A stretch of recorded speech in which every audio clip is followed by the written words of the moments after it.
자, 엊그제였습니다. 정부 출연 연구기관에서 의료 서비스의 질을 전국적으로 평가한 보고서를 내놨었죠. 이 자료에 따르면 광주 전남민들은 상대적으로 낙후된 전국 최하위의 의료 서비스를 받고 있는 것으로 나와 있는데요.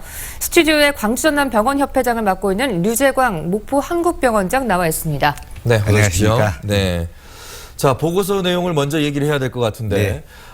이 보고서 내용이 보면 순위가 매겨져 있는데, 네. 광주 전남은 전남이 15위, 예. 그리고 광주가 16위입니다. 예. 최하위예요. 이거를 좀 설명을 좀 해주시죠. 저도 이 표를 네. 어제 입수를 해서 분석을 해봤습니다.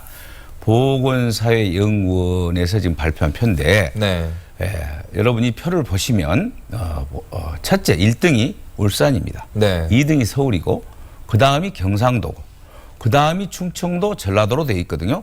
이것은 현재 대한민국 지역적 소득 수준을 그대로 표현하는 것이고 그 소득 수준에 따른 삶의 질을 표현하는 것이지 의료기관의 좋고 나쁨을 표현하는 것이 아니라 생각을 합니다. 네. 여기 이 데이터의 이유 분석 내용을 보면은 뭐 출생률, 사망률, 또 사망 원인 네. 이런 것까지 다 분석이 돼 있기 때문에 삶의 질이 좋은 곳은 그런 게 데이터가 더 좋아질 거 아닙니까? 네. 그렇지 의료기관의 질이라 이 표현한 말 자체가 잘못되었다고 생각을 합니다. 네. 네, 그렇다면 그것과는 별개로 지역민들이 느끼는 의료 서비스의 품질은 만족할 만한 수준이라고 생각하시나요? 제가 알기로는 네.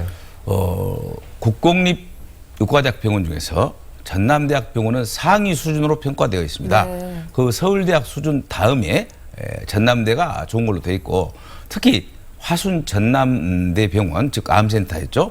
이게 처음 설립이 됐는데 지방 암센터에서는 가장 성공한 병원이고 서울에 유수한 아산병원이나 삼성병원 암센터에 버금간다고 의료기관에서는 평가를 하고 있습니다. 네. 특히 병원협회에서도 그렇게 알고 있고요. 네. 그러니까 이 조사를 한다고 보면은 예. 그 이용하고 있는 우리한테 좀 물어봐야 될 수도 있는 건데. 그렇죠. 아무 그런 게 없이 지금 발표가 됐는데 네. 저는 이런 데이터는 결국은 삶의 질, 즉 소득 수준에 따른 삶의 질의 표현이고 네. 특히 전라도나 이쪽 호남 지방이 열악하게 나온 이유는 네. 소득 수준도 낮지만 대도시 즉 광주나 목포, 순천, 여수에 있는 병원으로 그래도 괜찮게 잘 돼 있는데 네. 시골에 있는 즉 군 단위, 섬 이런 지역은 너무나 심한 의료 취약지구로 지금 분류되고 있습니다. 네. 거기에는 맹장이 걸려도 그 맹장 환자를 치료할 수 있는 그런 응급기관이 없는 군들이 지금 속출하고 있거든요. 네. 그래서 이러한 부분은 국가가 해줘야 될 일을 해주지 않고 단순히 데이터만 이렇게 제시하는 것은 문제가 있다고 생각을 합니다. 네.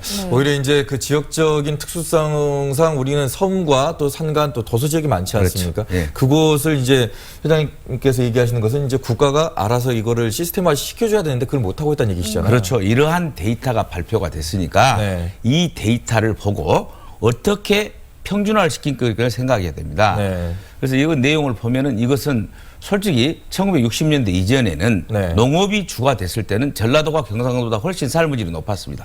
그런데 1960년대 이후 5, 60년간은 산업화를 걸치면서 소득 수준이 저쪽 경상도가 훨씬 높아졌잖아요. 네. 그건 누구나 다 알고 있는 일이고 이러한 이유는 산업화 과정도 됐겠지만은 어떤 정치적 비례도 굉장히 크게 작용을 했습니다.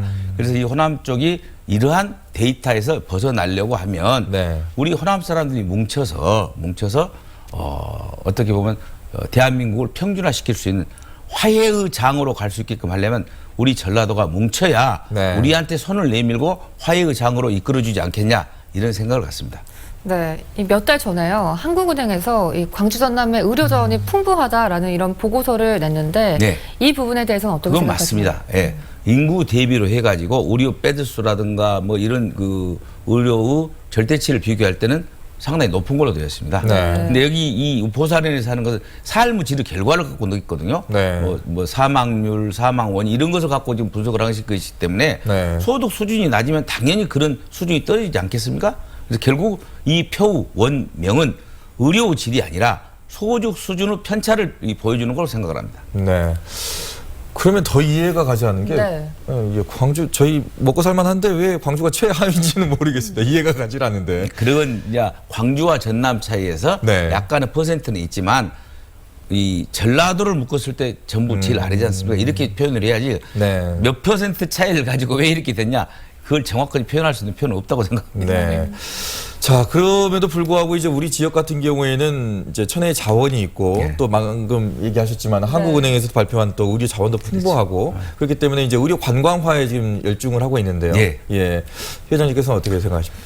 의료 관광이 이제 대두가 돼서 작년 말에 해외 환자 유치법, 즉 국제 의료법이 통과됐기 때문에 네. 앞으로 굉장히 활성화될 겁니다. 그리고 우리나라가 먹거리라고 생각을 하는데 우리나라의 이 의료 관광의 대상은 중국과 동남아입니다. 그런데 무안 공항이 지금 활성화되지 않았거든요. 네. 중국의 중심이 정주고 그놈의 옆에 있는 게 연운항입니다. 연운항 바로 옆이 목포입니다. 네. 즉 중국의 인구 3분의 2가 이 벨트라인 밑에가 있습니다. 자, 중국 발전이 지금 광주에서부터 일어났잖아요. 광주, 심전, 그다음 주하이, 그다음 홍콩 이런 데 많은 인구가 있기 때문에 이 사람들을 이 무안공항으로 끌어들이면 정말로 좋은 우리가 의료 그 관광을 개발할 수 있고 또 우리 전라도에 좋은 관광 자원과 연계를 시켜서 네. 활성화시킬 수 있다고 자신합니다. 네. 오히려 가능성은 우리가 더 가능성이 많다는 높죠. 얘기시죠. 물론 서울 쪽이 더 좋은 질을 갖고 있지만 네. 우리 전라도 무안공항도 굉장히 좋은 곳이기 때문에 제발 광주 전남이 싸우지 말고 네. 무안공항으로 항공을 전부 활성화시켜서 무안공항을 활성화시키면 많은 동남아인 중국인들이 오게 돼 있습니다. 이 사람들을 어떻게 보면 의료 관광화 시키면 됩니다. 네, 알겠습니다. 오늘 말씀 고맙습니다. 감사합니다.